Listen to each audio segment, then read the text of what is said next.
This is my beloved Bialetti 3-cup mocha pot that I've been using to make coffee for almost 20 years.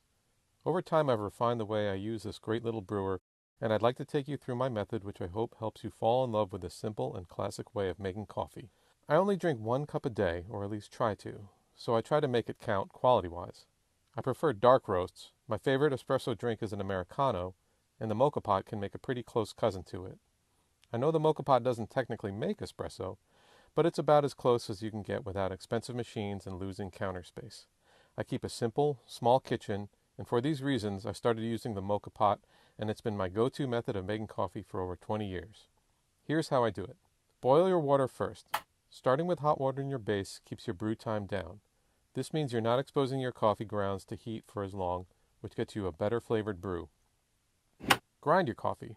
The recommended coffee to water ratio is 1 to 10, so I go for about 15 grams of coffee, which luckily is about what my grinder holds. I use a Time Moore C2 hand grinder. Since I only drink 1 cup a day, I don't mind the manual labor, plus it takes up zero counter space. Grind it finer than what you'd use for a pour-over, but coarser than espresso. On the Time Moore, I go for about 12 clicks.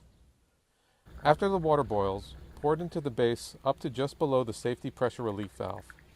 This is about 150 grams of water in the 3-cup Bialetti mocha pot. 15 grams of grounds at this size gets you a slight mound of coffee. Just gently smooth and even it out. You don't need to tamp down the grinds. If you've overestimated your amount of beans, just gently sweep them away, but again, don't tamp down the grinds. I choose to use an AeroPress filter here, but it's totally optional. I do it to reduce the oils and get a little more smoothness to the final brew. If you're using an AeroPress filter, put it right under the metal filter, then screw it all together, being careful not to burn yourself. Place the mocha pot on the stove, open the lid, and use only as much heat as you need to get the water to boil. In other words, you don't have to crank it. On my electric stove, this is about a 6. You want just enough heat to get the water back to boiling and to create the steam pressure to push the water up through the funnel. I turn the burner off once I see the coffee coming out of the center spout. If you're using gas or induction, you may have to turn your burner to the very lowest it can go instead of off, since my electric stovetop's residual heat is enough to keep the water boiling.